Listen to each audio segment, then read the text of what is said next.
Emotional intelligence and conflict management. We started this topic in IIT Madras about 7 years ago, and I still remember when I started to talk about emotional intelligence totally from an academic point of view. I was quite lost. So were the students, and then I told myself, "What am I doing?" Right? Every one of us in our lives goes through emotional issues, and every one of us in our lives have conflicts. So, the best way to talk about or teach emotional intelligence would be from your own life.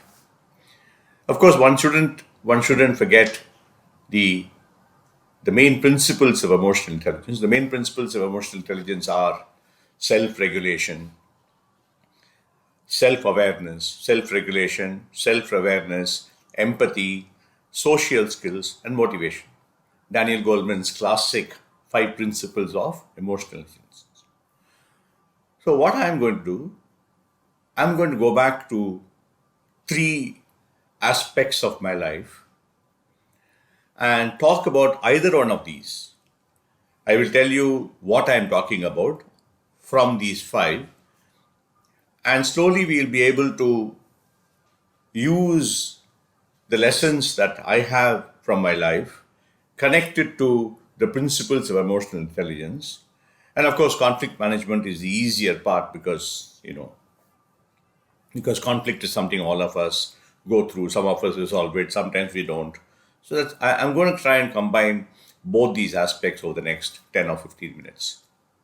As far as lessons from my career, emotional intelligence is concerned, I think, see, for instance, my life started at a hotel. I was 19 years old. I was looking for a job, desperately looking for a job. I had to. I had not done well in my graduate studies, which again was an emotional upheaval for me. Every one of my friends had gone through, had got through their graduation. I did not, which means I was still not finished my graduation. I had to get a job. My family was upset with me. My friends had left.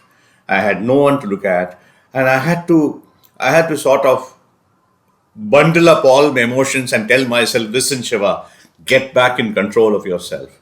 And I said, "I need to look for a job." So I was going around Madras looking for a job, and suddenly I was walking on Nugambakam High Road in Madras, and I saw this huge hotel, and I walked into the hotel. It was the Taj Coromandel. I walked in, and after much stories, I will tell you those stories some other time, but I got the job. I got the job of being what is called a front office assistant in the Taj.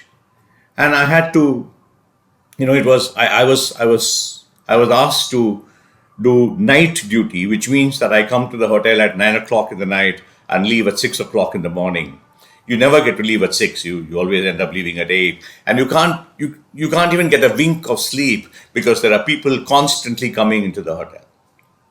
Now, there were a lot of emotions that happened. Of course, I sort of described to you, and I started working. I was very overjoyed. I was saying, "Wow, I have a job."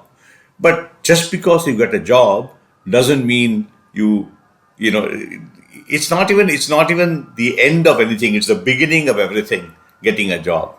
Because once you get into the job, the nature of the work itself is emotionally very draining. So I had to manage my emotions first of all, while my friends and all were doing their chartered accountancy. They were people who were saying, "What is this? You're working in a hotel." But of course, I was very proud of myself. Look at the balance of emotions there. Okay, just put yourself in my place. You're 19 years old. You're working in a hotel. You have a night duty, new challenges, new people. You've never worked in a hotel before. What would be emotions going through you? And you've not done well in your studies. What would be the emotions going through you, right? So one learns to handle these things, which is what is self regulation and self awareness of what I am, what I can be, right? And slowly I started getting into the hotel. Of course, being in a hotel is one of the best things I did in my life because I learned so much. especially in emotional intelligence. I learned to smile, right? I learned to smile because you understand there are certain leverage points that you use in your life. The smile is a brilliant leverage point. The smile is a very disarming thing. Even if someone is angry, which most people in a hotel are angry with you, I don't know why, the smile, you know, disarms them. They stop being angry. So learn to use the smile, learn to use to respect, say good morning, sir, good evening. So suddenly my life started to get transformed, and I was using my emotions to fit into the culture of the five-star hotel. Many times it so happens that guests who are very tired, who want to check in, don't have patience. They are very impatient with you. They don't they shout at you. They don't, and so you have to take it. There again, the self-regulation bit. You control yourself. You don't shout back at them, and you sort of manage the situation, and you empathize with them. One more thing we talked about, right? Empathy. You empathize with them, saying, you put yourself in their shoes. They have been traveling for a long time, and they come to the hotel. They don't want to wait in the lobby. They want to get to their room. They want to sleep as soon as possible. So you empathize with them and you do your work. You don't worry about what they're saying. And it also happens that some guests actually shout at you in the beginning, and then you control yourself. You don't do anything. You just sort of smile and go and let it go. But you won't believe what happens when they leave. They hand over a big tip to you, or they give you a gift or something like that. So this was emotional intelligence from my career as far as the Taj was concerned.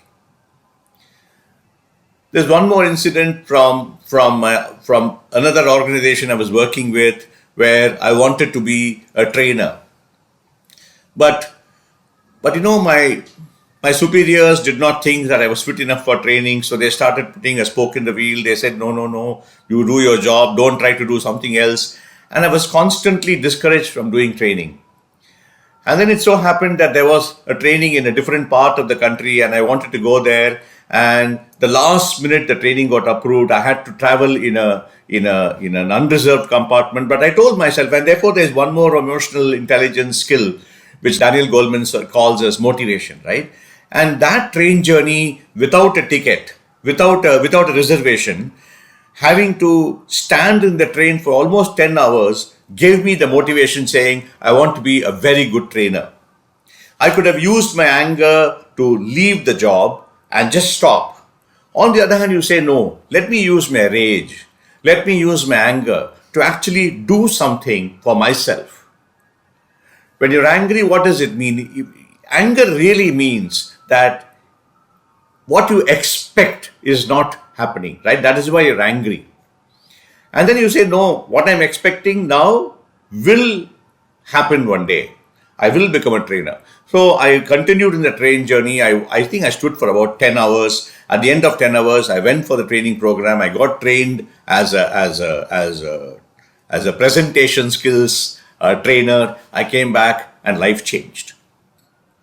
So 2 lessons from my life, both of which help you understand. So there's a lot of conflict management here also, right? Conflict within yourself, conflict with someone else, conflict with the guests in the Taj, conflict with your superior in the office. So how do you manage all this? So I'm not going to get into the nitty-gritty of saying this is what you must do, this is what you must do. As long as you understand that conflict is going to happen all the time in your life, it's not going to leave you alone. There's no moment in our life when there is no conflict. Once we understand the nature of conflict it's always there, then it's easier to handle conflict. When we want to run away from conflict is when the problem happens. One more experience from the cricket team. Now, in 2005, when Greg Chappell came to India, I had the opportunity. It's a different story. I keep telling stories, so you don't have the time now, but I'll tell you some other time. When Greg Chappell came to India, I had the opportunity to work with Greg Chappell and the Indian team on creative thinking. Now there I learned a lot of lessons about emotional intelligence and conflict management by looking at the players, right? As far as emotional intelligence is concerned, one of the things that struck me was, you know, before every match, the captain and the coach choose 11 players. But there are always about 7 or 8 players who get left out of the team. Now, I was feeling bad for one of those players. So next morning, I was going for a walk at 6 o'clock in the morning, and I met this person who had been dropped. And I asked him, I said, I am feeling bad that you got dropped. What about you? He says, no, I'm not feeling bad because only 11 people can. The minute he said only 11 people can play in a team, look how beautiful self-awareness of himself, right? He knows that only 11 can play, and he says, my chance will come. And you know what he was doing? He was jogging at 6 o'clock in the morning, in spite of knowing that he's not going to play the match that day. So I asked him, why are you doing that? And you know what he said? He said, see, this is just because I'm not going to play today. It doesn't mean my career is over, right? If I keep jogging, if I keep myself fit, surely I'll get a chance one day. And I want to be always ready to play for the team. I thought that was a brilliant way of everything they're talking about: self-awareness, self-regulation, not social skills, but motivation and everything. And many times I also watch the players very up close, right? I don't want to name them because it will mean something else. Very up close. So supposing there's a match tomorrow at, let's say, 4 o'clock in the evening. You won't believe it that the very good players, right? The very good players, what do? They stop, they have dinner at 8 o'clock and they go back to their room by 9, have a great night's sleep because they want to play a match the next morning. They don't sit down and till 12 o'clock. So suddenly we find many of the people we spend a lot of time, we sleep very little, even though there's an important event the next day. I thought that was extremely emotionally intelligent, saying that I know I want to stay up late. I know I can watch a movie till 1, but let me sleep at 9 because I have to get up in the morning and I have to play a match. And so you start to understand that emotional intelligence and conflict management. I'm hoping that after this program, you will start observing people around you. You will pick up the principles of emotional intelligence and observe the principles and watch people and learn emotional intelligence from each one of them, right? Watch your parents, watch your teachers, and you will see emotions running all the time. You just be an observer and you keep watching for emotions. You find out how they handle it. You don't have to judge them. You just have to find out how they handle it. And finally, of course, leaders and conflict management, and emotional. So one of the things that keeps coming back to me when I see this title is, of course, no greater example than the great Mahatma Gandhi, right? I know that you must have heard this story so many times. But even then, every time you pick up a new lesson from the story, the time when he was pushed out of the train in South Africa. Every one of us knows this story. Now, I keep asking myself, if I had been in that place, what would have happened? 99 out of 100 times, I would have given up and I would have said, I don't want to get into any conflict. But that one incident was such a pivotal moment in his life, right? He used that incident not to be angry as in angry the way we know anger, but in using his anger to fight against discrimination. Most of us would have just given up, saying, why should we bother? But not for Gandhi, right? He used that incident to motivate himself to do what he did. And all of us know that was the beginning of Gandhi's life, as far as, and the amount of conflict he handled, the amount of emotion that would have swept over him in so many of his battles, right? One of my favorites, I can't not talk about him and leaders is of course the great mathematician Ramanujan. Look at the emotions he would have gone through. He was barely 21 years old, came from a very poor family, very, very poor family. He was working in the port trust in Madras, at a salary, I think some 20 pounds per year or something. I have this letter of mine. I hope I can show it to you during the live session. And Ramanujan knew this about him. But in spite of that, he did not stop working on maths.